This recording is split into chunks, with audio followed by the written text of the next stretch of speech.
Olá pessoal, tudo bem? A nossa aula de hoje vai falar para nós sobre bioquímica, a disciplina unidade curricular, de bioquímica, e nós vamos começar a falar um pouco sobre bioquímica, a introdução um pouquinho nesse mundo da bioquímica. Então, quando eu falo de bioquímica, eu estou pensando em bio, vida, química, reações químicas. Então eu penso na química da vida, Na verdade, a bioquímica, ela vai estudar o quê? Ela vai estudar os processos químicos que ocorrem nos seres vivos. Então todo processo químico que ocorre em um ser vivo é estudado pela bioquímica. A bioquímica trata das transformações moleculares que ocorrem nas células. Então quando eu penso em bioquímica, claro que eu penso na bioquímica, no corpo humano, no ser humano, mas eu também tenho a bioquímica em bactérias, por exemplo, que são organismos procarióticos. Então, tudo que acontece de reações químicas, a bioquímica vai estudar. Quando eu falo de bioquímica, eu posso dividir a bioquímica em duas grandes áreas, que seria a bioquímica de macromoléculas e a bioquímica de metabolismo, que eu posso chamar de bioquímica metabólica. Quando eu falo bioquímica de macromoléculas, macro seria algo grande. Então eu penso em moléculas grandes. Vamos lembrar, moléculas são um conjunto de átomos. Então eu tenho um conjunto de átomos que vão formar as moléculas. Quando eu falo em macromoléculas, são moléculas grandes. Então a bioquímica ela vai estudar as biomoléculas, que são moléculas essenciais à vida. Então, quando eu falo de biomolécula, eu estou pensando em carboidrato, lipídio, proteína e ácidos nucleicos. Então, basicamente, a gente vai estudar essas classes de biomoléculas, essas macromoléculas, sem também deixar de lado algumas moléculas importantes para a vida, como por exemplo a molécula de água.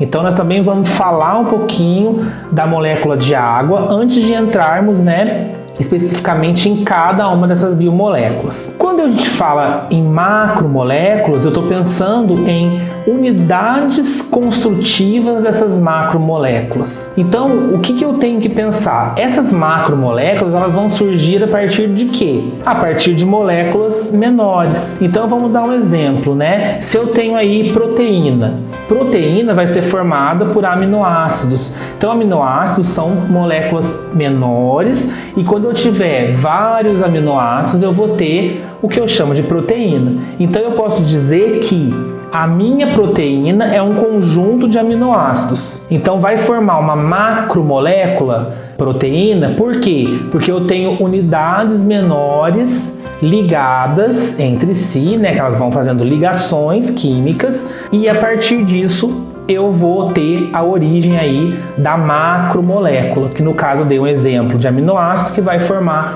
proteína, porque é o primeiro assunto que a gente vai estudar. Seria muito importante para a gente revisar um pouco de química orgânica. Então, eu disponibilizei para vocês, no material, alguns slides recordando um pouquinho aí da química orgânica que estuda os compostos de carbono. Basicamente, as funções orgânicas. As funções oxigenadas, que são aquelas que têm oxigênio, e as funções nitrogenadas, que são aquelas funções que têm nitrogênio. Então, gente, é importante revisar um pouco a química orgânica, porque a química orgânica vai servir aí como base para nós na bioquímica, para entender um pouco a formação dessas macromoléculas, Quando a gente fala de grupo funcional, é ácido carboxílico, álcool, cetona, aldeído, amina, amida. E isso é importante a gente relembrar. São conteúdos que a gente consegue estudar lá no ensino médio. Então, uma revisão que a gente possa estar fazendo em química orgânica, especificamente, essa revisão em grupos funcionais vai ser muito interessante para que vocês possam acompanhar aí essa unidade curricular de bioquímica. Bom, antes de começar a falar de aminoácido, de proteína e de enzima, nós vamos falar de uma molécula super importante para nós, que é a molécula de água. A gente sabe que a gente não consegue viver sem água. Então, nós e os seres vivos de modo geral, né, precisam dessa molécula de água. Mas para nós, né, especificamente os seres humanos, a molécula de água, ela vai permear as reações bioquímicas. Então as reações bioquímicas vão ocorrer em presença da molécula de água. Então quando a gente pensa na molécula de água, a gente está pensando em reações. A água é um solvente universal. Então quando eu falo da importância da água de modo geral para a bioquímica, é para a gente entender alguns processos. Como por exemplo, né, existem substâncias que vão interagir com a água, então existem macromoléculas que vão interagir com a água e existem macromoléculas que não vão interagir com a água. Então isso para nós é importante. Falar de água antes de qualquer outra macromolécula, né, é importante. Então a água, ela tem a sua fórmula, né, H2O, todo mundo lembra, a gente aprende lá no 6º ano que a fórmula da água é H2O, 2 átomos de hidrogênio ligados a um átomo de oxigênio. Pura e simples, a água seria isso. Mas o que a gente tem que entender da molécula de água? Algumas características. Então, uma característica bem importante é que a água é uma molécula polar. Então, eu posso falar para vocês, a água é uma molécula polar. O que significa uma molécula ser polar? Significa que essa molécula tem elétrons livres. Em algum átomo eu vou ter elétrons livres. No caso da água, eu vou recordar também a parte de ligações químicas. Oxigênio tem 6 elétrons na última camada. Hidrogênio tem 1 elétron na última camada. Então eu vou fazer uma ligação, né, entre o hidrogênio e o oxigênio. E depois a mesma ligação com outro átomo de hidrogênio ligado a esse único átomo de oxigênio. Então imagine o oxigênio rodeado por 6 elétrons. 2 desses 6 elétrons vão estar compartilhados com o hidrogênio, porque o hidrogênio só tem, né, uma camada, então ele vai ter só o subnível S, então ele é um S1. Para ele estar completo, ele precisa ter 2 elétrons na última camada, que é a única camada que ele tem, né? Então, o único subnível que comporta para ele é o S. Então, para ele ficar estável, semelhante a um gás nobre, ele precisa ser um S2, ele vai ficar igual o hélio.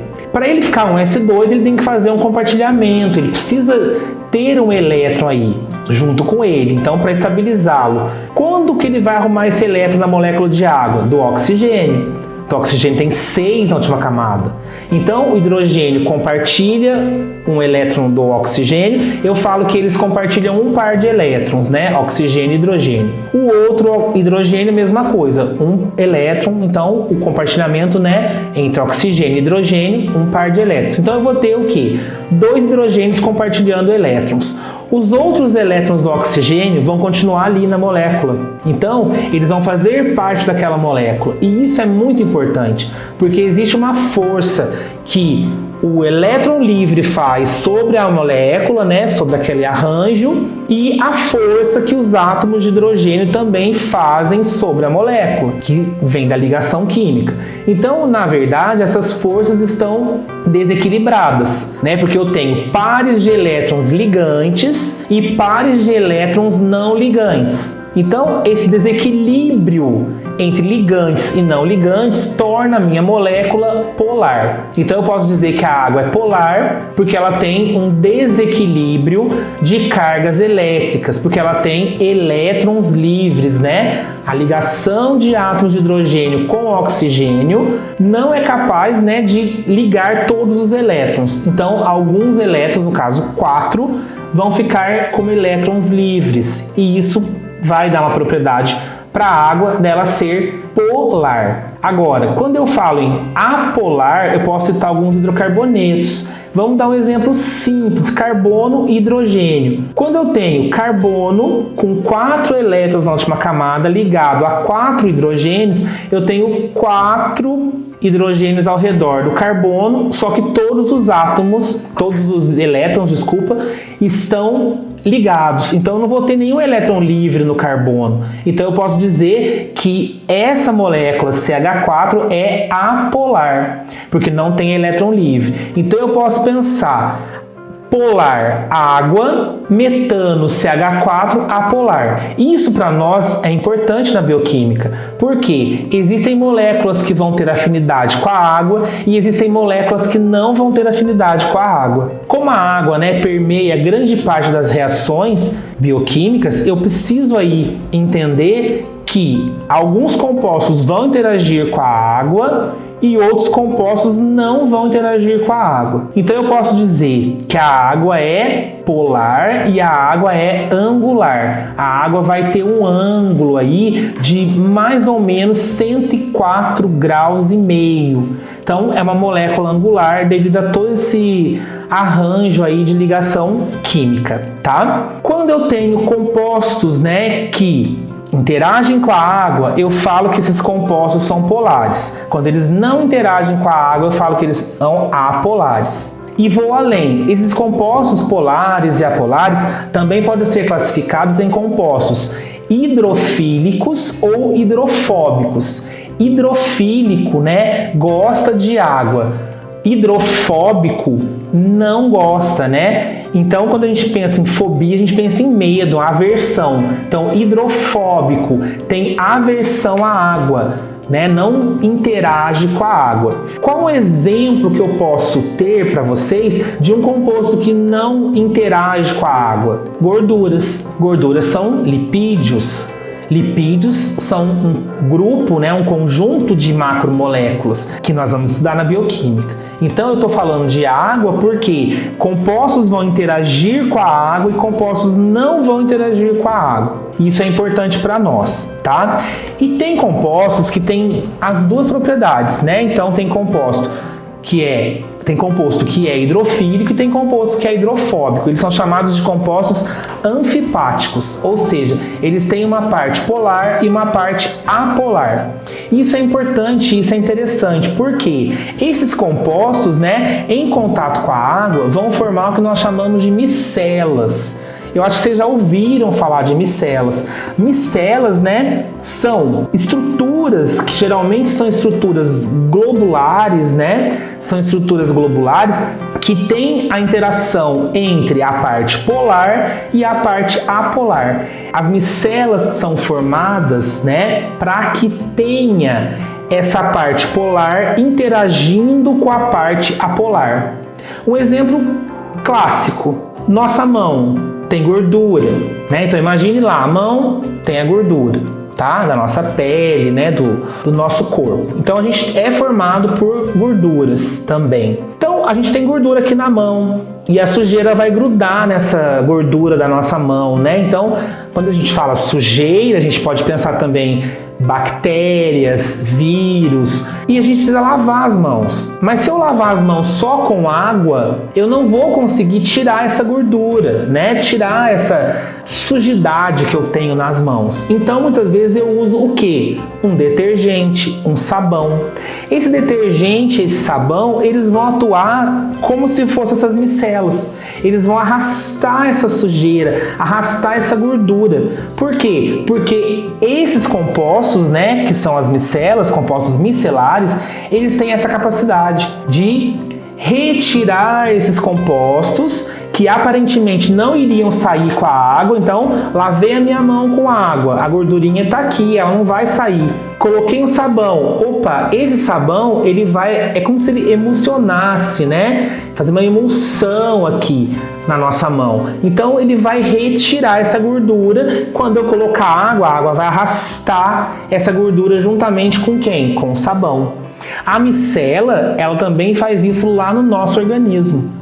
Vamos dar um exemplo para a gente entender que nós já estudamos sobre isso quando a gente fala de membrana plasmática. A membrana plasmática é uma bicamada, E ela tem uma parte hidrofílica, que interage com a água, e uma parte hidrofóbica, que acaba repelindo a água. Então, um exemplo aí, de interação entre parte polar e apolar seria o quê? Seria a nossa membrana plasmática. E a membrana plasmática ajuda a transportar substâncias. Então, é muito importante pensar, gente, nas reações bioquímicas, porque elas vão ocorrer dentro da célula. Então, elas vão ocorrer muitas vezes em locais específicos das células. Então, ela tem que atravessar essa membrana, O composto tem que passar por essa membrana. Quando eu falo de membrana, eu posso citar um exemplo de proteína. As membranas têm proteínas integrais, proteínas periféricas, interagindo ali com a membrana plasmática. A membrana plasmática também tem o quê?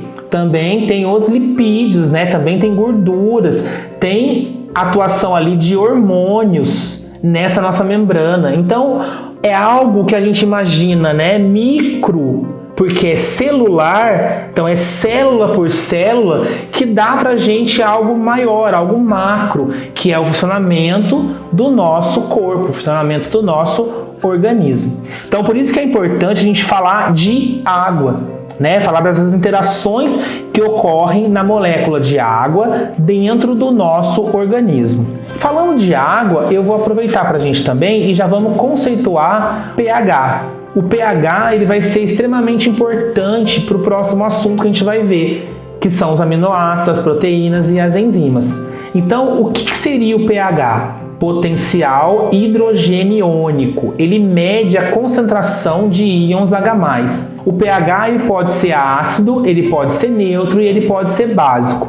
Algumas macromoléculas vão variar em função do pH, como por exemplo os aminoácidos. Então, os aminoácidos podem sofrer alterações se eu tiver o pH ácido, o pH básico, o pH neutro.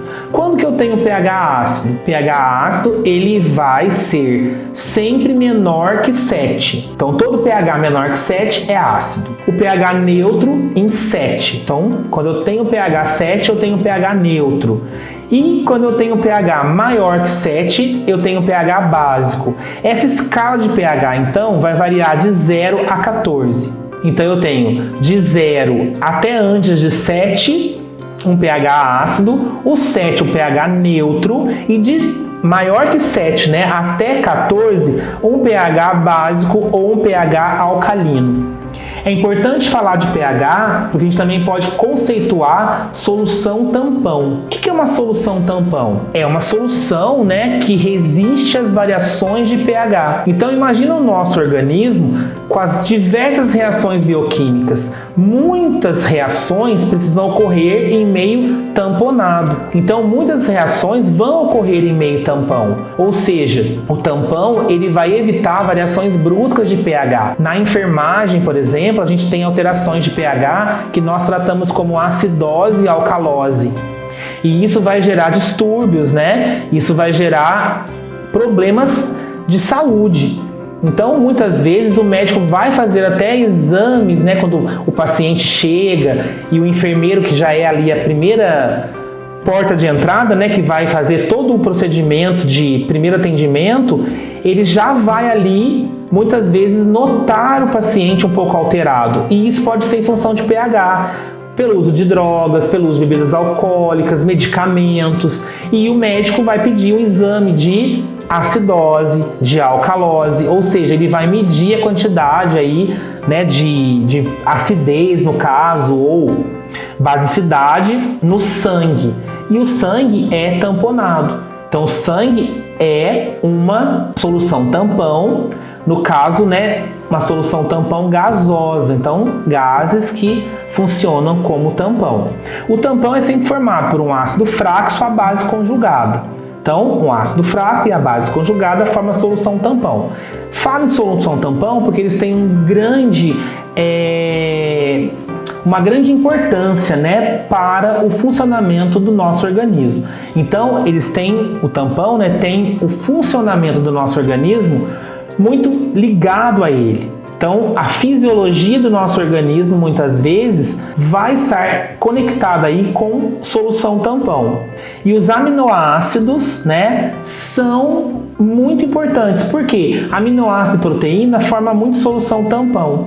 Então, é importante conceituar isso antes da gente entrar, né, na parte de aminoácidos e proteínas, que é o nosso próximo assunto. Quando eu falo, então, em aminoácidos, nós vamos estudar agora aminoácidos, proteínas e enzimas. Quando eu falo em aminoácidos, eu falo em unidades pequenas, né? Pequenas unidades. Nós temos aí dois tipos de aminoácidos. Nós temos os aminoácidos que são essenciais e não essenciais. Então vamos conceituar o que é um aminoácido essencial. É aquele que eu preciso ingerir através, por exemplo, da alimentação. Então, aminoácido essencial é aquele que eu vou ingerir, né, através do alimento. O não essencial é produzido pelo meu organismo. Então, essencial eu não produzo, eu preciso. O não essencial, o meu próprio organismo produz. Nós conhecemos aí cerca de 20 tipos de aminoácidos que vão formar proteínas. Então, basicamente, aí eu tenho cerca de 20 aminoácidos diferentes que eu chamo de aminoácidos proteicos, porque eles vão formar as proteínas. Então, quando eu falo em aminoácido, eu tenho que pensar. O aminoácido, ele tem uma estrutura, onde eu tenho um carbono ligado a um grupamento amina, né, que é aí o NH2, que é o grupamento amina, por isso a importância da gente relembrar os grupamentos, os grupos funcionais lá da química orgânica. Eu tenho também o que eu chamo de grupo carboxila, né, que na verdade esse grupo carboxila está ligado ao carbono. Então eu tenho carbono, o carbono faz 4 ligações. Então, carbono ligado à amina, ligado a hidrogênio e a um radical. É esse radical que vai mudar de acordo com o tipo de aminoácido. Eu vou colocar para vocês essa estrutura para que vocês possam entender o que eu estou falando. Daí eu vou colocar no quadro, vocês vão ver essa estrutura e vão ver esse radical que a gente está querendo que vocês entendam aqui, que vai diferenciar os aminoácidos. Então a gente pode notar aqui a estrutura de um aminoácido. Eu coloquei pra gente 2 exemplos de aminoácidos aqui. O aminoácido 1 e o aminoácido 2. O que eu quero que vocês percebam? É essa estrutura de aminoácidos ligadas, né, um no outro, que vai formar o que nós chamamos de proteínas. Conjunto de aminoácidos. Nós vamos entender um pouquinho como que é a estrutura química desse aminoácido. Então o que eu tenho aqui? Eu tenho um carbono que eu vou chamar de carbono central. Esse carbono central é chamado de carbono alfa, tá? Então eu posso chamar esse carbono de carbono alfa, carbono assimétrico ou carbono quiral. Então eu posso escolher aí assimétrico, alfa ou quiral. O que é um carbono quiral? Carbono quiral ou carbono assimétrico é quando os 4 ligantes desse carbono são diferentes entre si. Então presta atenção nisso, ó. Eu tenho esse carbono principal. Aqui eu tenho o grupo amina. Então, função nitrogenada, função orgânica nitrogenada, NH2. Aqui eu tenho o que eu chamo, né, de ácido carboxílico, que é o grupo carbonila. Então eu tenho carbono, dupla O, OH. Então isso é um ácido carboxílico. Por que a gente fala aminoácido, né? Ó, amina e ácido. Então é um aminoácido.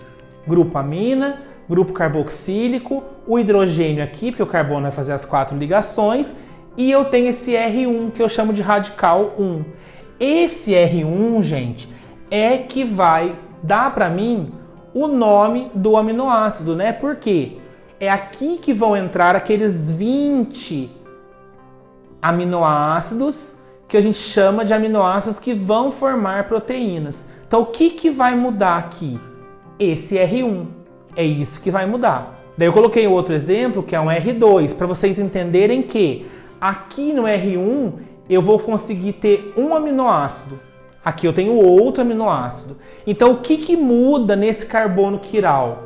Somente, né, esse aminoácido, mas eu também tenho que ter, ó, esse diferente desse, diferente desse, diferente desse. Então, ó, essa estrutura, a amina é diferente do ácido carboxílico, é diferente do hidrogênio e é diferente do meu radical, que vai formar aí, no caso, esse meu aminoácido, que são os 20 aminoácidos proteicos que a gente falou que está disponível aí na natureza para a gente formar proteína, tá? Então, carbono quiral é o carbono que está no meio e esse carbono está ligado a 4 outros ligantes diferentes entre si. Então, ó, aqui é um grupamento, aqui é outro, aqui é um átomo e aqui vem o radical. Então eu falo que ele é um carbono quiral. A maioria dos aminoácidos são formados por carbonos quirais. Uma exceção é a glicina. A glicina tem outro hidrogênio na estrutura dela, porque é o aminoácido mais simples. Então é só uma exceçãozinha aí pra gente lembrar da glicina, que é um aminoácido bem simplesinho. Então ela não é um carbono quiral. Mas os outros aminoácidos, né, a grande parte deles são formados por carbonos quirais. Olha que interessante, esse carbono quiral, ele pode formar pra gente também o que nós conhecemos como enantiômeros. Esses enantiômeros são compostos onde a luz acaba, né, polarizando esse composto e desviando esse composto. Como que isso pode acontecer? Na verdade, eu tenho um isômero, porque eu tenho uma imagem especular da outra. É como se fosse o espelho do outro. Então, quando eu falo que eu formo enantiômeros, eu posso ter aminoácidos do tipo D e aminoácidos do tipo L. Quando o meu radical está para a direita, eu falo que ele é do tipo D. Quando está para a esquerda, eu falo que ele é do tipo L. Isso vem, ó, dessas duas palavrinhas aqui. Destrógero, é o D, é a posição, né? E o levógero. Isso está ligado com as posições desses radicais aqui, ó, que vão dar origem para nós depois, né, no caso das proteínas, mas aqui falando de aminoácido ainda, que é a menorzinha unidade. Quando eu penso nisso, eu penso nas mãos, ó, tá? Eu faço isso aqui, ó. Então eu falo que uma é a imagem especular da outra, como se fosse um espelho aqui. Então, na verdade, o que eu tenho que pensar, ó? Parece igual, né? Mas eles estão, ó, em posições diferentes, ó. Posições diferentes, vou para cá, tá? Radical e radical. Então eles estão em posições diferentes. Então esse quiral vem de mãos, né? Quiromancia, leitura das mãos, carbono quiral. Então eu penso nesse carbono quiral como uma imagem especular da outra. Você coloca uma mão como se fosse uma mão na frente da outra, tendo um espelho, e você vai ter a posição de quem? A posição dos radicais que vão dar origem aos diversos aminoácidos. Então eu falo que esses compostos também são compostos enantiômeros. Isso é importante por quê? Porque muitas vezes na natureza a gente vai encontrar, por exemplo, só o tipo L. Como que o tipo D vai interagir? Será que ele interage no nosso organismo ou não? Geralmente é mais em bactérias, mais em procarióticos. Então isso dá pra gente aí uma ideia que os aminoácidos são formados muitas vezes por isomeria. Mudando essa posição do R, eu já tenho um outro tipo de aminoácido. Então isso é importante para nós. Bom, como que vai formar, né? Como que vai formar a proteína? Como que ela vai ser formada? As proteínas são formadas por ligações peptídicas, tá? Os peptídeos são esses aminoácidos pequenininhos mesmo, são essas estruturazinhas aqui. Para que a ligação peptídica ocorra, o que vai acontecer? Eles têm que se unir, eles têm que se ligar. E eu falo que a ligação peptídica, ela vai ocorrer a partir da perda de uma molécula de água. Então presta atenção aqui, que eu vou mostrar para vocês onde que vai sair essa água e como que eu vou começar a formar aminoácido. Começar a formar proteína, ligar aminoácidos. Então, ó, eu tenho aqui, né, esse hidrogênio dessa molécula. Então, eu posso pensar aqui, né, e aqui nessa molécula, ó, na outra molécula, eu vou ter outras estruturas, né? Nitrogênio, hidrogênio. O que eu tenho que pensar, gente? Precisa sair uma molécula de H2O. Então, o que vai acontecer aqui, né? Primeira coisa que eu vou fazer para a gente entender, vou dar uma limpada aqui, ó, só para a gente poder se localizar melhor. Eu tenho que pensar, ó, vou colocar de novo aqui o OH, que é o, tá? Então, o que eu tenho que pensar? Primeira coisa, vai ter uma ligação química, né? Então, eu vou fazer a ligação. O que vai acontecer aqui? Eu preciso, nesse meu carbono, né, no caso aqui, nessa minha função orgânica, ácido carboxílico, ligar com o outro, né, composto, com a outra função, alguma coisa tem que acontecer aqui, porque as cargas estão completas. Concordam? A gente viu lá, carbono faz 4 ligações, esse carbono aqui também, ó, 1, 2, 3, 4 ligações. Então tá todo mundo aí com a carga completa. Daí lembra que eu falei, olha, o oxigênio tem 6 na última camada, ele tá ligado só a um hidrogênio aqui, ó, e a um carbono. Então ele deve ter elétron livre aqui, tá? O nitrogênio também deve ter alguma coisa nele aqui que eu posso mexer para poder gerar aí essa diferença de cargas elétricas. É simples, gente. A ligação peptídica, que é a união de 2 aminoácidos, ela vai ocorrer quando essa molécula de OH sair desse composto. Então, ó, essa molécula de OH sai desse primeiro aminoácido e essa molécula de hidrogênio sai desse segundo aminoácido. Olha lá, H2O. O que aconteceu então aqui, ó? Sumiu, né? Esse OH saiu daqui e saiu daqui esse hidrogênio.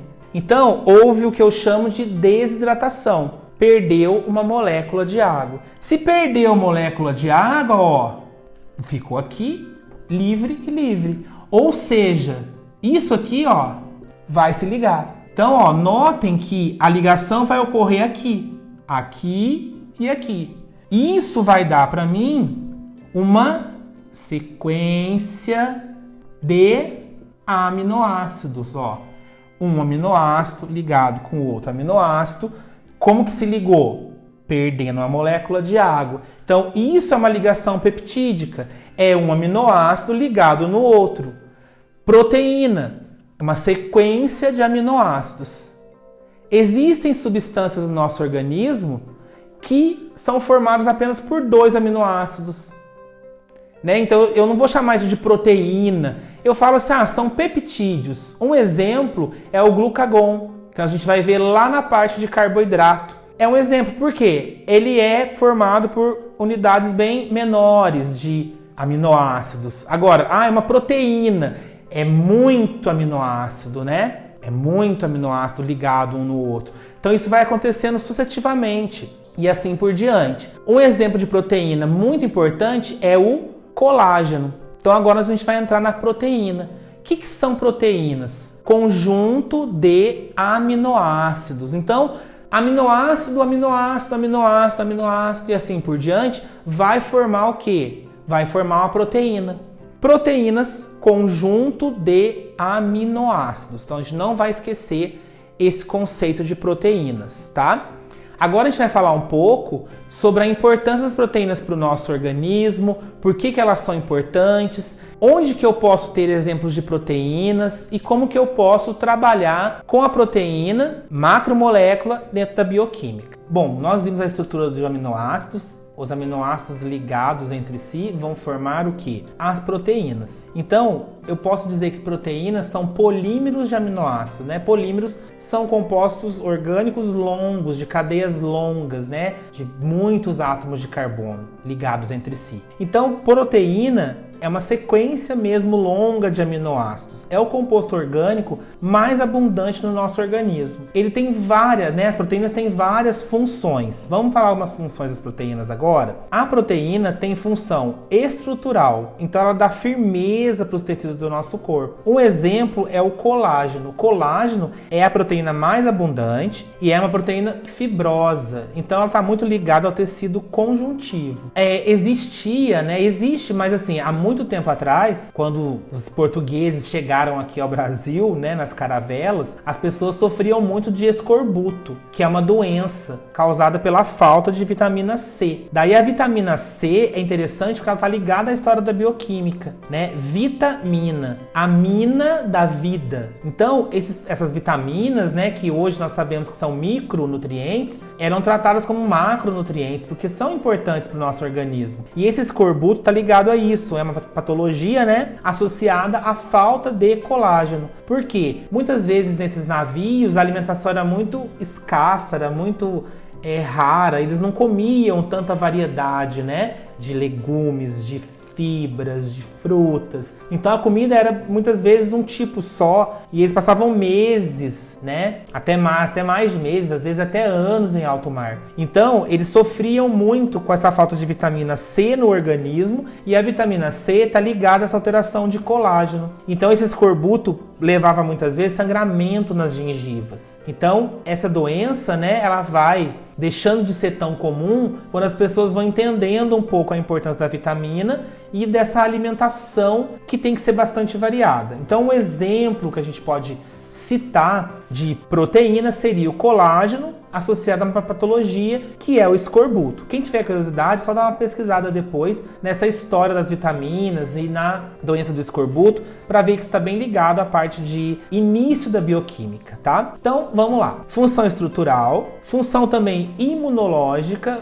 produção, né, de antígenos, anticorpos. Então, a proteína também está ligada a essa imunidade que nós precisamos tanto, né, no nosso dia a dia. Também tem função hormonal, como por exemplo a insulina, né, um exemplo de um hormônio, tá? A gente vai estudar mais a insulina também quando falar de carboidrato, mas olha que é interessante, porque tá ligado à parte de proteína, porque não deixa de ser uma proteína. Então, quando eu estudo bioquímica e eu falo, proteína, o aluno vai pensar, acabou proteína, esqueci. Não, a gente vai usar isso também lá no carboidrato, no lipídio, no ácido nucleico, né, sequenciazinhas de bases nitrogenadas. Então, gente, tá tudo muito interligado. Outro exemplo é as enzimas que funcionam como catalisadores. A gente vai ver agora que a proteína também pode funcionar como um catalisador. Por quê? Porque nós temos as enzimas, que são proteínas. Enzimas são catalisadores biológicos. Para que servem essas enzimas, né? Acelerar uma reação química. Então, acelerar esse metabolismo. O catalisador biológico, ele vai viabilizar a atividade das células, formando ou quebrando ligações para formar novos compostos. Um exemplo de enzima, a pepsina, que é uma enzima digestiva, e ela funciona muito bem em pH ácido. Então, o nosso estômago tem aquele pH 2, né? Que é um pH ácido, a gente já viu o que é pH, e a pepsina vai agir nesse pH. Então, olha lá, a enzima é uma proteína, na verdade, tá? Também temos outro exemplo de enzimas, que é a TPase, né? Essa TPase sintase, que está ligada à produção de ATP. ATP é energia para a célula. Está relacionado lá na mitocôndria. A gente vai ver depois os ciclos, né? Metabolismo, que precisa dessa produção aí de ATP, de gerar ATP. Então, a gente já pode aproveitar e conceituar essa enzima, que é um catalisador biológico e é uma proteína. Então, ó, função estrutural, imunológica, hormonal, catalisador, função contrátil, actina e miosina, que dão a contração para os nossos músculos,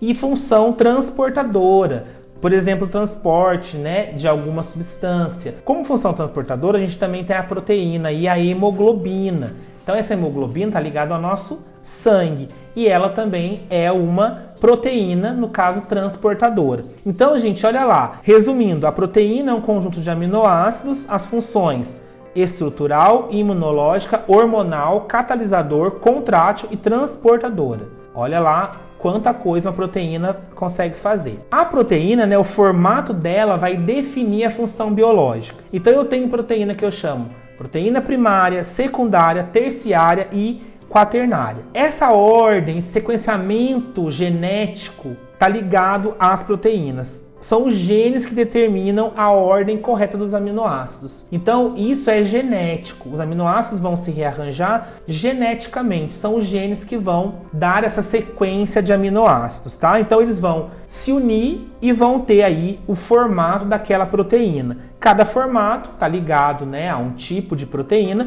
porque está ligado, no caso, né, a uma função biológica, tá? É muito importante destacar, por exemplo, que numa proteína quaternária, que é muitos peptídeos unidos, né, são união de polipeptídeos. Então, são união de muitos peptídeos. A gente pode destacar que a quaternária ela tem dois tipos, a fibrosa e a globular. Globular, hemoglobina, né? Vai carregar o oxigênio. Então, essa hemoglobina tem átomos de ferro, né, no interior dela, que a gente chama de grupo M, e esses átomos de ferro é que vão interagir com o oxigênio. Existe uma doença chamada de anemia falciforme, porque a hemoglobina, né, ela vai funcionar bem numa hemácia, que é uma célula mais côncava, né, mais arredondadinha.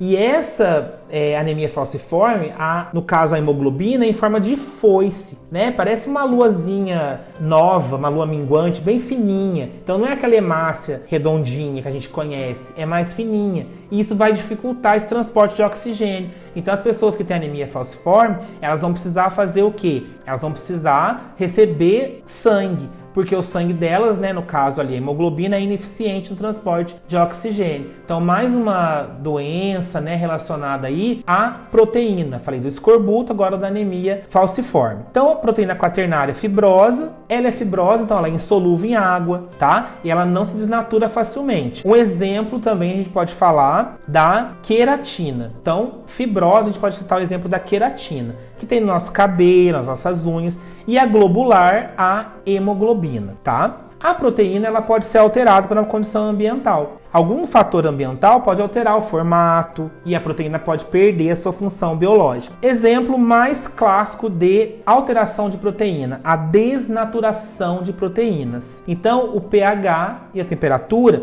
são muito importantes nesse processo de desnaturação da proteína. Ou seja, a proteína ela vai acabar se modificando e perdendo, no caso aí, a sua função. Um exemplo é a queratina do nosso cabelo. Então, quem tem cabelo encaracolado vai fazer chapinha, por exemplo, né? Ou seja, o calor vai fazer com que o cabelo fique liso. Então, essa proteína queratina, né, que é fibrosa, ela vai se modificar. Então, o cabelo que era encaracolado se torna liso pela chapinha. Mas quando esse cabelo liso pela chapinha entra em contato com a chuva e choveu, o cabelo vai encolher. Por que o cabelo vai encolher? Porque ele vai voltar, né, a ser encaracolado. Então ele vai ficar menor, porque ela é insolúvel em água. Então, quando entra em contato com a água, volta o cabelo a ficar enrolado. Então, a chapinha, por isso que a gente fala, não pode tomar chuva quando a gente faz chapinha, tá? E um outro exemplo eu vou dar para vocês lá na cozinha.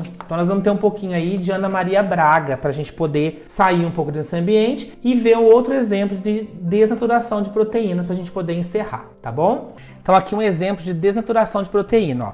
A gente sabe, ó, que a albumina, a proteína do ovo, ela é líquida. Se eu coloco essa albumina, ó, para aquecer, ou seja, né, eu tô agindo aqui na temperatura. O que vai acontecer com a albumina, que era líquida? Ela vai se tornando sólida. Ou seja, essa parte branquinha aqui é rica em albumina, que é a clara do ovo. E ela vai ficando sólida. Ela vai deixando de ser líquida, ó. Né? Aqui ela está escorrendo líquido, mas a gema também tá junto. Mas a gente está vendo aqui, ó, que ela vai ficar branquinha. Esse branquinho aqui, na verdade, o que é? Essa albumina que está desnaturada, que é a desnaturação de uma proteína. Agora, quem ficou com vontade de comer um ovinho frito? Esse aqui não está muito bonito, mas deve estar gostoso. Vamos ver assim, né? Então, olha só. Aí, ó, a albumina, agora uma proteína desnaturada, né? Que ficou sólida, era líquida, ó, agora tá sólida. Isso porque, né, gente? Ação do calor. Então, a temperatura influencia na proteína. Delícia.